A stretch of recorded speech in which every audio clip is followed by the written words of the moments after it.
Should you be buying this? Or how about this? Or how about this one? Maybe this one? Let's find out.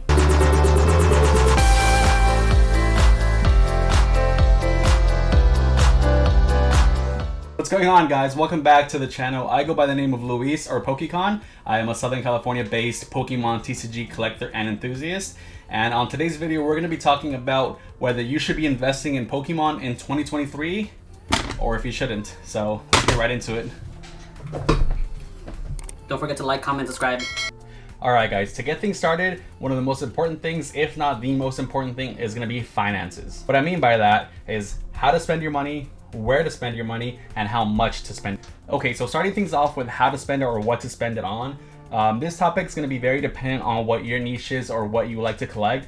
But the rule of thumb that I like to keep it is I like to go for things that are going to give me more value for my dollar. So things such as booster boxes that, you know, offer you a lot more cards for your money than, say, buying an ETB. Don't get me wrong, ETBs are also really nice because of the extras that you get inside of them.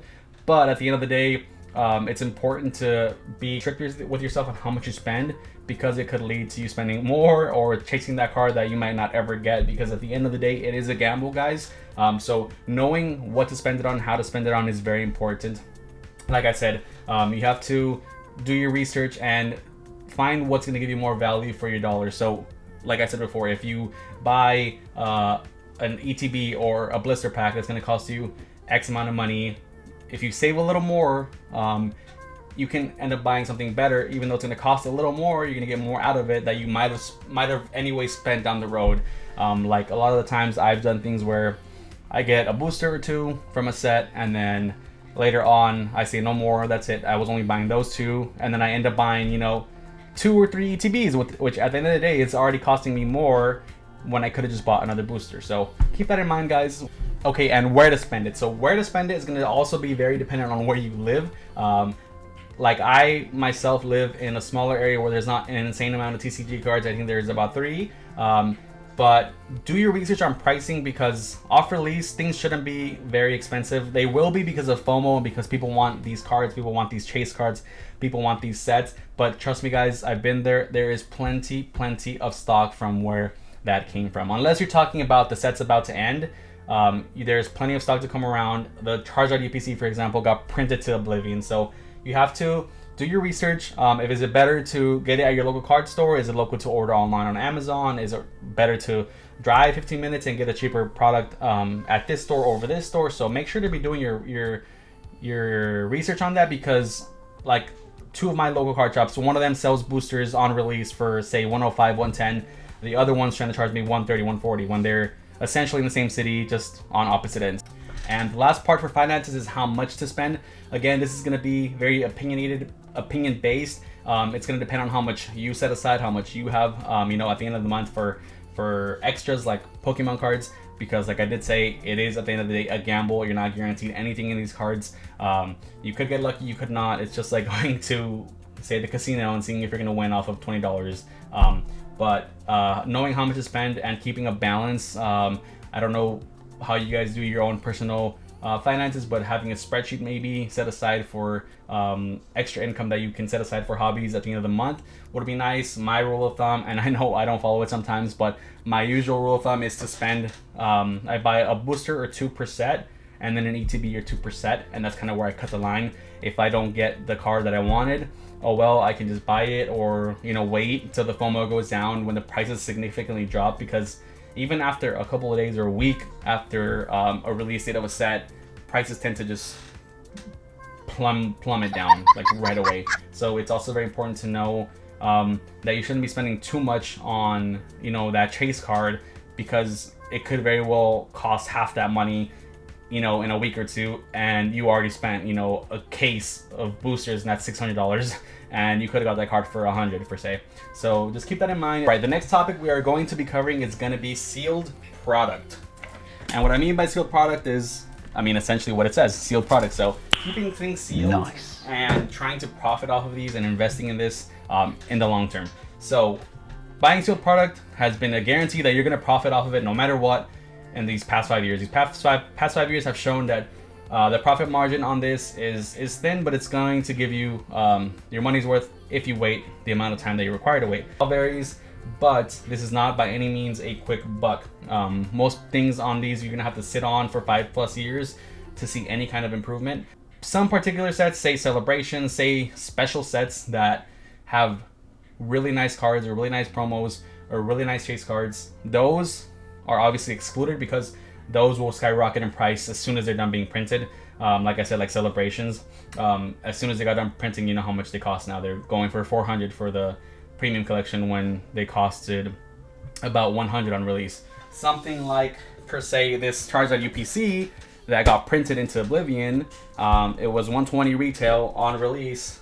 It's still the same. I've seen people selling them for $800. So again, you have to be doing your research on a lot of these things, but the market has shown that for the most part, if you hold, you're gonna profit. Again, it's contingent upon how much you're willing to spend and how serious you are about this, because if you just buy a booster, I mean, think about it. If it'll go up a couple hundred, but you're not going to make significant money. And then not to mention inflation. So inflation over time is going to kick things up a lot and rise things up. So the money that's you're paying for this right now won't be worth the same that you're going to be paying for it, say, in 2050.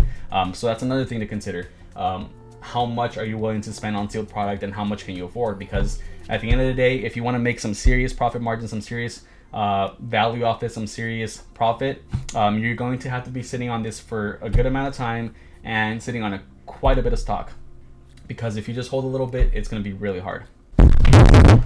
And lastly, for the last topic we are going to be talking about, it's going to be on graded slabs. So what you should be doing if you have or you want to invest in some nice slabs. So first and foremost, knowing who to grade with or who to purchase from.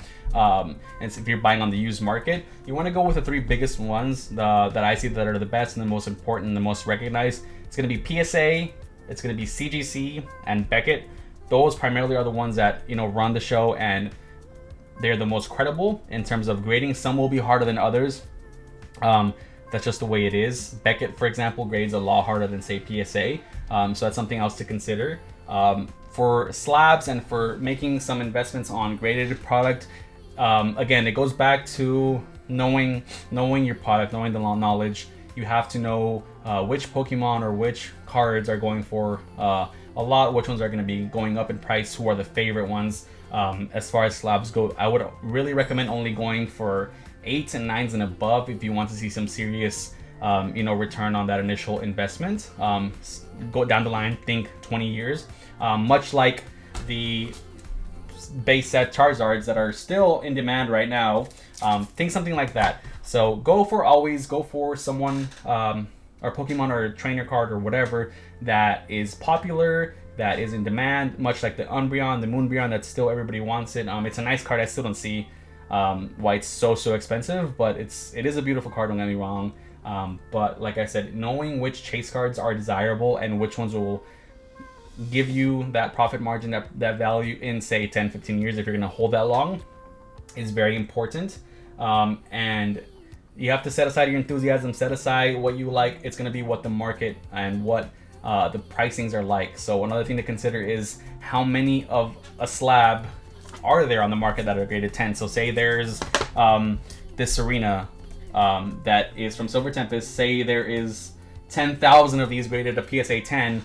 Maybe this might not be such a good idea to hold one of these because there's so many on the market. So, and also going for the correct ones, like I said. So going for something like this over something, even if it's a 9.5, going for something like this, of course, will give you a lot more money on this side, because no one really wants this. Everybody's gonna want an alternate art over like a trainer card. So alt art also very important. They're really huge nowadays. Look at them for a reason, of course, but that's another thing to consider when buying and grading your own slabs. So keep in mind all of that information. And that concludes our video, guys. Thank you so much for watching once again. Don't forget to leave a like, a comment, and subscribe down below. It helps me out a tremendous amount, and we will see you in the next one.